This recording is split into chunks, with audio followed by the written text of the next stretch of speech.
We have one of our producers on the phone, and I didn't get the name, so why don't we just go ahead? You there? Yeah, this is Rose Arcee calling from New York. Rose, tell me what you know. Just a few minutes ago, we saw there's a portion of the building where the first plane struck that seemed to be buckling inside itself, almost as if the top of the building was going to fall. Shortly after that, two people, it's hard to tell whether they were being pushed or they physically approached themselves the sort of river side of the building. It would be the west side of the building, and appeared to jump from the top floors, just under where you're seeing the smoke and fire. That is extraordinary. The South Tower, the World Trade Center, has collapsed. Again, tell me, how long ago was it that you saw this? This must have been about 5 minutes ago, and prior to that, you could see heads popping out of windows right beneath where that big gaping hole is. So there appeared to be people alive right below where the crash point was, and were trying to find some way out of there. And just as the thing started to buckle, you saw them plummeting from that top floor. Right, and perhaps this is stating the obvious. We apologize for that, but obviously people were already at work here at the Trade Center when this happened. We don't know how many people have been hurt in all of this. We have no idea at this point. As you look at an aerial shot coming from I guess that would be coming from the south of the Trade Center, or what is at least the Trade Center behind those huge plumes of smoke.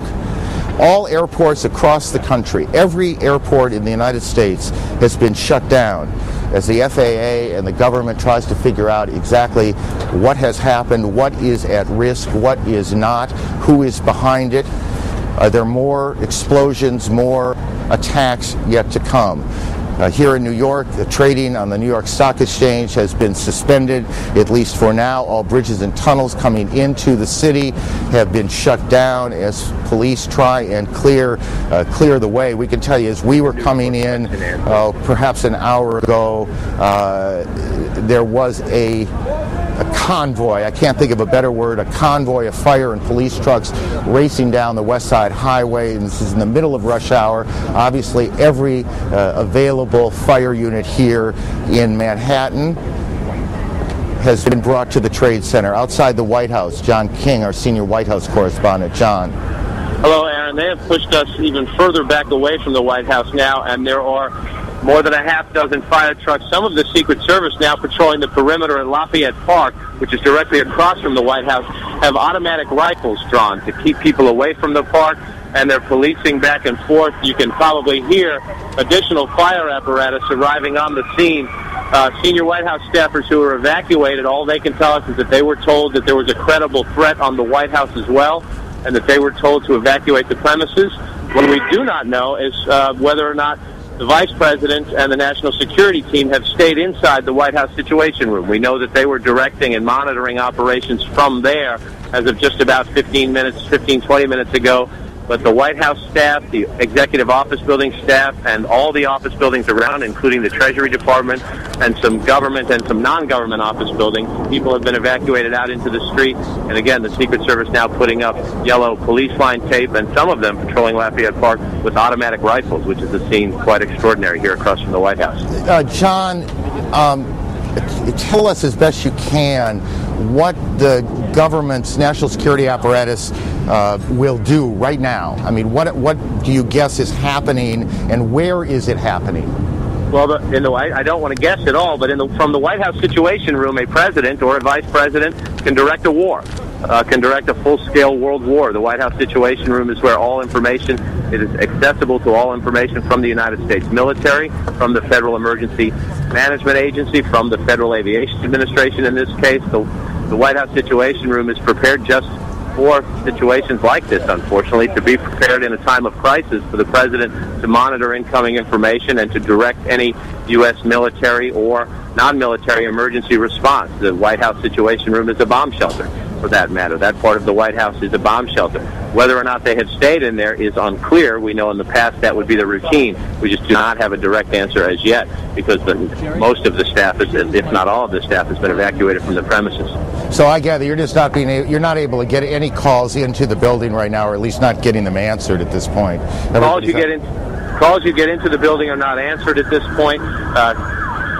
And more fire apparatus showing up now as we speak. We saw most of the senior staff come out. We have not seen the national security staff that we would recognize anyway, but I should note there are other gates from the White House.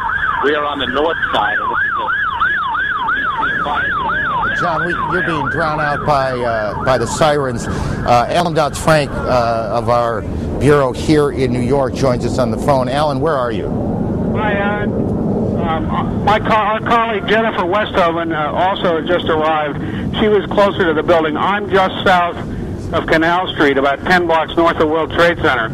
And just before 10 o'clock, parts of the building began peeling away. People started screaming. Jennifer tells me, because she was a little closer to the building, that the police began yelling, "Run, run," and thousands of people started running away from the buildings as they were falling. That was, of course, followed by a onrush of ambulances and special police vehicles. Some people have told us, although I can't confirm this, that dozens of stories of the building have fallen away, maybe down as low as the 30th floor. Let's get him and again, just because we lost a little bit at the beginning, where are you physically now? This is I'm just south of the Holland Tunnel in downtown Manhattan, perhaps 10 to 15 blocks north of the World Trade Center. Got it. And the pictures that our viewers are looking at, this was that collapse of the South Tower. Correct. Just a few minutes ago here in New York. Yes, and moments after that, people began running toward us. And Jennifer Westhoven, who normally is at the Stock Exchange, was only about 5 blocks away, and she saw the same thing. Alan, thank you. Let me go to one of New York's deputy mayors, Randy, the former deputy mayor. What are you hearing, Randy? I only know what I have seen on television. I've tried to talk to some friends. Here we go. Hand me the microphone. There we go. I only know what I have heard on television. I've tried to speak to some friends. Obviously, phone lines, communication is difficult. Nothing prepares you in life for a senseless tragedy like this one, but there is no city better prepared to deal with such emergency situations than New York City. Tell me, based on the plan, what is happening 30 blocks away? Sure. Mayor Giuliani established early on an Office of Emergency Management to coordinate all the government agencies involved. So you have coordinated leadership of police, fire, health, all the city agencies responding to that emergency. They've planned for this kind of event. Unfortunately, this is not a unique occurrence in the life of New York City or our country. Tragedies like this may not be a unique occurrence, but it is a very rare and extraordinary one. It is extraordinary, right. And therefore, in New York City, we have coordinated response, and they're responding now and providing every help that they can under these extraordinary circumstances. Hang on one second. We have a report now of an explosion on Capitol Hill, and we are checking that out. We have a report of a plane crashing at the Pentagon being evacuated, fire on the mall in Washington, the State Department evacuated, and we have all flights shut down across the country as officials sort out what's happening here. Randy, back to you for a second. How much of if I recall this correctly, there is what was called a bunker, the mayor's bunker, for these sorts of events in the Trade Center, correct? There is an emergency management center at the Trade Center. Is that clearly the mayor is not there? I have not spoken with the mayor, so I don't know his physical location, but I do know that coordinated emergency response started immediately. It's something that the city prepares for, and it's something that, under these tragic circumstances, the city is doing everything it can to respond. How much of the plan changed after the World Trade Center bombing in '93? Well, there was no coordinated city response. There was no Mayor's Office of Emergency Management. Rudy Giuliani established that.